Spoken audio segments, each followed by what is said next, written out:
What's up everyone, and welcome to your tutorial on how to teach your dog how to drop things with play. Okay, so this is the drop it where you are going to teach them as you are playing with them. Now, if you have not already watched the previous video that goes over resource guarding, make sure that you watch that video first before you attempt to do any of the drop it exercises, just to make sure that you are practicing safe drop it. Now, let's talk about what we mean by drop it. What is drop it? Drop it, anytime you ask a dog to drop it, we are asking the dog to release something from their jaws. So it means release, let go. That is the literal translation of drop it. Now, I know that may sound pretty obvious. However, it is very common that many of our clients will mix up leave it and drop it. And it is really important to know that these two behaviors are completely different. So, leave it means you want the dog to look away, and drop it means that it was probably too late and they already have something in their mouth and now you need them to release it from their jaws. So how do we teach them how to do that? Well, we're actually going to be playing with some toys. And the first thing I want to mention about the toys is it's very important that you pick the right toys and that you may want to have quite a variety for your dog. It is very common for dogs out there who are not very inspired by the game Tug of War. Tug of War is an absolutely wonderfully enriching game to play with your dogs, and I know there is some fake information out there that claims that playing Tug of War with your dog can make them aggressive. This is false, and it is natural for dogs to want to play Tug of War. But for the dogs out there who are not super great at Tug of War, they don't naturally want to hang on to toys, my first suggestion would be to actually find something enticing enough to get them to hold on to it. The really important thing about teaching drop it with play is that we need the dog to actually hold on to it. If they do not hold on to their drop it, it's going to kind of be a moot point. You really want to see them actually release it when you ask them to do so. So if they're not holding on to it, it's really not teaching drop it. So again, for the dogs who are very picky, or the dogs who are not really power tuggers, what I highly recommend is getting yourself a Kong. And if you don't have one of these, it's time to get one. You need to get one. You should actually have more than one. That being said, you're going to want to get a Kong or some type of stuffable toy like this. You're going to stuff it with something really yummy, and then I want you to put it inside of a sock. Now, typically I would suggest a tube sock. I do not have a tube sock handy, but if my dog was not going to be a tugger, I would make this little stinky thing. I put it inside of this sock. Let me tuck it all the way in. And then I am going to knot it, okay? The reason I am doing this is because I want my dog to be interested enough to put their mouth on it and to hold on to it, right? So now we have a Kong in here. It smells really good, really enticing. And I have a handle to tug. So it's really important that whatever toy that you decide to work with, whether it is a Kong inside of a tube sock, or if you are playing with longer, more appropriate toys, some toys that can be very appropriate for this, or toys that are designed for tugging. So as you can see, this one has two handles. This one is a very long candy cane. We have a snake with a lot of squeakers and also a rattler, so very enticing. And then last, this was once a dinosaur. It is no longer a dinosaur, but as you can see, also still very long. Why do I keep talking about long toys? Well, I don't know about you, but I don't want to get my fingers chomped on. And so if you are playing tug with your dog and you're playing with short toys, you run the risk of them accidentally getting your fingers with their teeth. They don't mean to bite you, but if you are trying to do this with toys that are too short, just know that you run the risk of potentially getting bitten, and we do not want that to happen.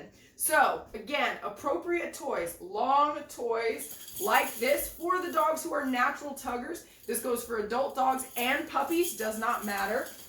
And any of these toys are appropriate for playing tug. So you are looking to have your fingers away from the chomp zone. And again, if your dog is not an avid tugger, then I highly recommend setting up a a Kong inside of a tube sock so that you have something to hang on to, but the dog still has their jaws on what you want them to hang on to. Hope that makes sense. So how do we teach drop it with play? Well, the first thing that we're going to do is we're going to initiate a really fun game of Tug of War, okay? So I'm going to be demonstrating with this toy just for the sake of learning, and I want you to have several toys on deck because it's okay. Your dog might get bored with the toy. And the whole point is that you want this to be fun and engaging so that you can catch the moments where your dog is actually going to be releasing said toy from their jaws. So the first thing you're going to do is you're going to get really into it. We're going to be tugging really, really hard, play with them for the ones who like that. And then all of a sudden, you're going to stop. So after you've really gotten a good game of tug and you know that your dog's really hanging on to it and you trust that you've got a good game of tug going, you're suddenly going to stop playing tug. You're going to bring this toy to your core, okay? You may even need to bend your knees depending on how strong your dog is. If you have a very strong dog, you want to make sure that you bend your knees, bring it to your core. And the point is that you are all of a sudden, you are making the game of tug stop. All of a sudden, the game is stopping. You're not letting go, though. You're going to continue to hang on to it, okay? Simultaneously, as you do this, you're going to say, drop it, and then you are going to retrieve a lure from your treat pouch. Make sure that you do this after you say drop it, not before, okay? So again, you're stopping, bringing it to your core, say drop it, and then you are retrieving some type of lure from your treat pouch, and you're going to stick it up to your dog's nose, okay? So since your dog has been really invested in playing tug with this toy, or maybe if you are having to use the Kong in a tube sock, you are now putting something enticing up to their face. Now, what type of reinforcement to inspire your dog to release this object from their mouth is dependent on your dog and dependent on how reinforcing and how much fun they have, okay? So if this is like the best game in the world and playing tug makes your dog super excited, then you're gonna wanna go ahead and reach for higher value reinforcement. But for the dogs who, they're just kind of like moderate tuggers, they're really not into destroying their toys too much, or if you're not entirely sure which type of reinforcement you need to get your dog to let go, maybe just start with a medium value, and if they don't release it in a timely manner, then you may want to reach for something a little bit better, so a little stinkier.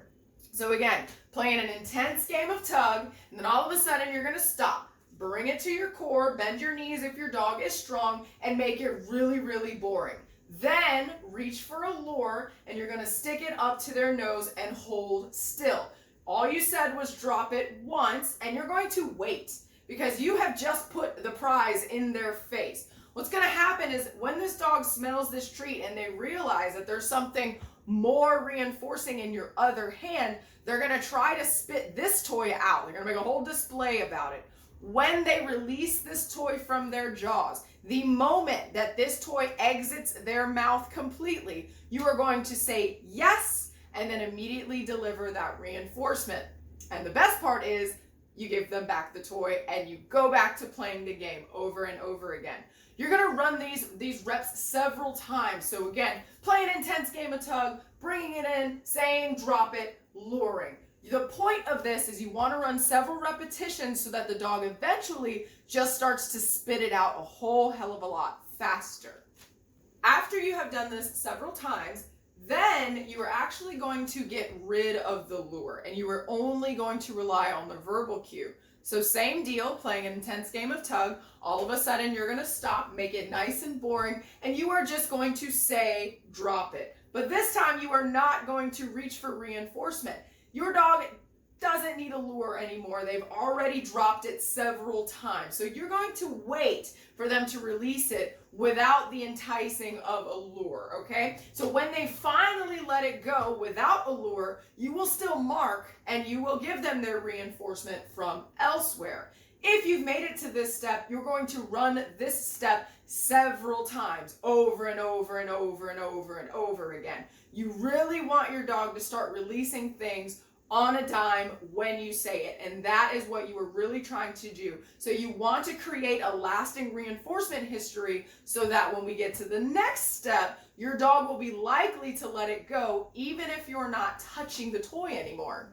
And the very last step, what you're going to do is you're actually going to maybe start a game of tug or maybe throw a toy, make it a whole lot of fun, and then this time, because you've created a reinforcement history and you feel like you have created this meaning that drop it means let go to the dog, you've given them treats over and over and over again that when you've said drop it and they let go, they got a treat consistently and that you are no longer having to use a lure, now what you're going to do is as you're playing tug, you're going to let go. This time they get to keep the toy, but when you let go, put your hands behind your back and say, drop it.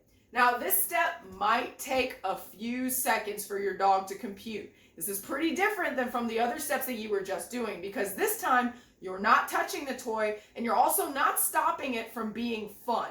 So you are waiting for your dog to just kind of consider or think about, oh, hold up, what does drop it mean? What you are waiting for is the moment that your dog releases the toy from their jaws without your involvement.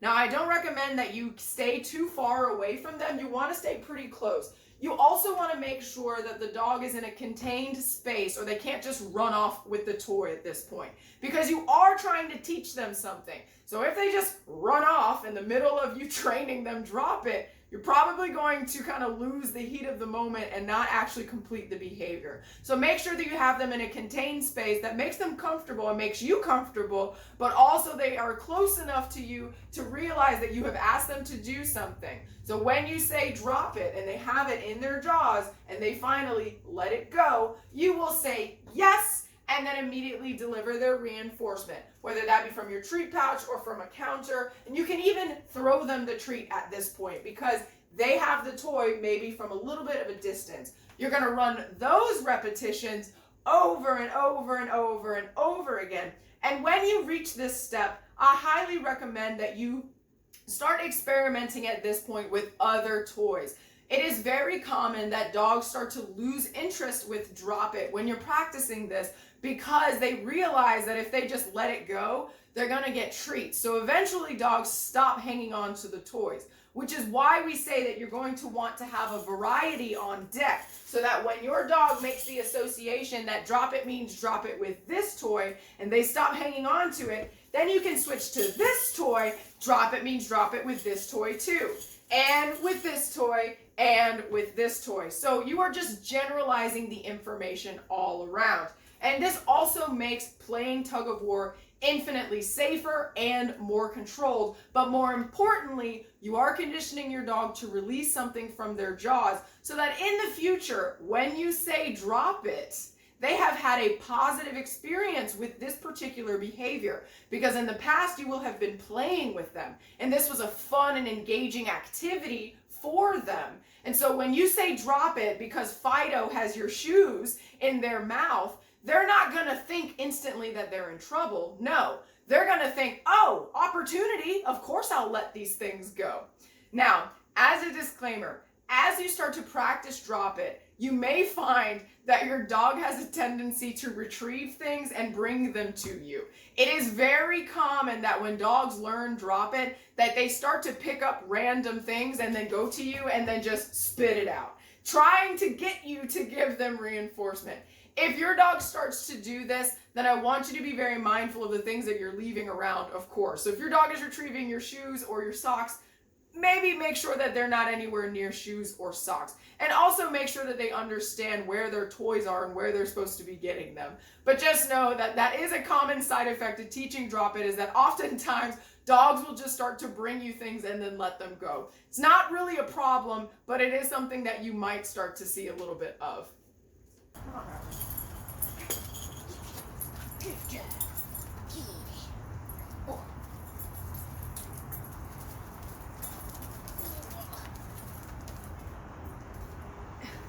Oh.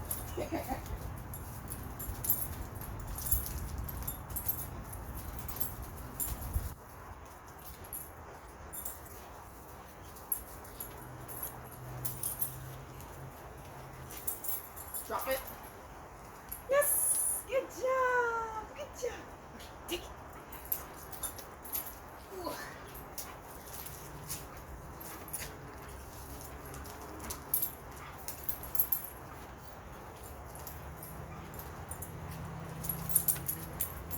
Drop it.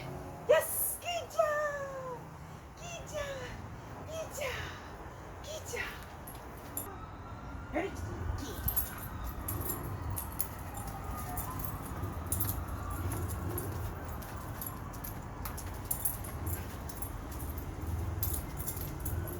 Drop.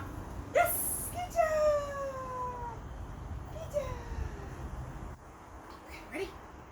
There you go.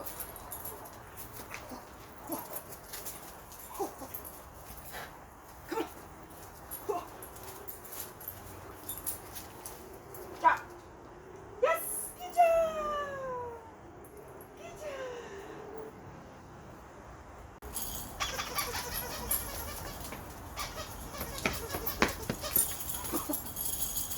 Whoa, whoa. Hey, hey, hey. You get the toys. Come on. Drop. Yay! Good job. Good job. Good job. Ready? Whoa. Get it. Get it. Drop. Yay! Good job. Good job. Get it. Get it.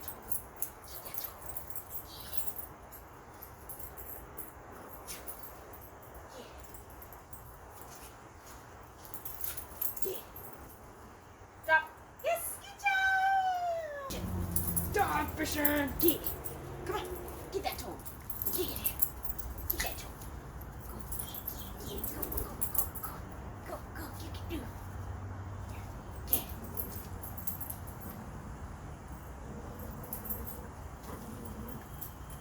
Get it. Drop. Yes, good job.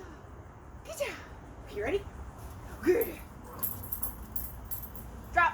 Yes, good job. Good. Ready? No, you got you? Okay. Good.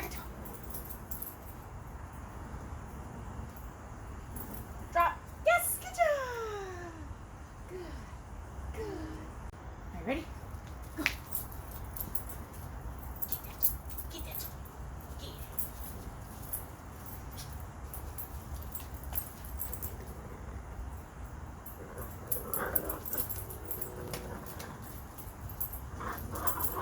Drop it. Yay! Good job. Good job. Good job. You gonna get that thing? Get it. Get it. Get that thing. You're cheating. Go get it. Drop. Yay! Good job. Okay, ready? Go get that thing. Get it. Let me get that. Let me get it. Drop. Yay! Good job. Good job. Good job. Good job. All right. I hope that you've enjoyed this demonstration of Drop It, and that I hope that you have fun practicing this activity. It is super empowering. It feels super awesome when you ask your dogs to let something go and they actually do it. However, always be mindful of your dog's well-being and their feelings whenever you're playing this game. Make sure that it is a game for them too, and that they don't feel apprehensive or they do not appear to look apprehensive. And also, it is okay to keep these training sessions really, really, really brief. Again, your dog is probably going to lose interest in this exercise fairly quickly once they realize to release said object from their jaws. So you have pretty short windows to play this particular game and to reinforce Drop It, because your dog is probably just going to end up offering Drop It eventually, and then it's not going to make it so useful, right? It's just gonna get a little bit confusing. So make sure that your dog is in it to win it. They actually want to be involved. And if you are noticing that your dog is not enjoying this activity, that they do not like it when you put treats up to their face, or that they're showing some behavior that you've actually never noticed before, then I want you to focus on the alternative leave it instead, which will follow this lesson. So if you are having difficulty teaching this tug of war or this drop it for play exercise, then I want you to actually switch over to the other alternative leave it exercise, because I want you to actually focus on building up their confidence first. After you build up their confidence, then return to this lesson and try it all over again. And of course, if you have any questions along the way, do not hesitate to ask us in the Bitchy community. We're very excited to see your homework, and I hope you guys have a fun time doing this. See ya.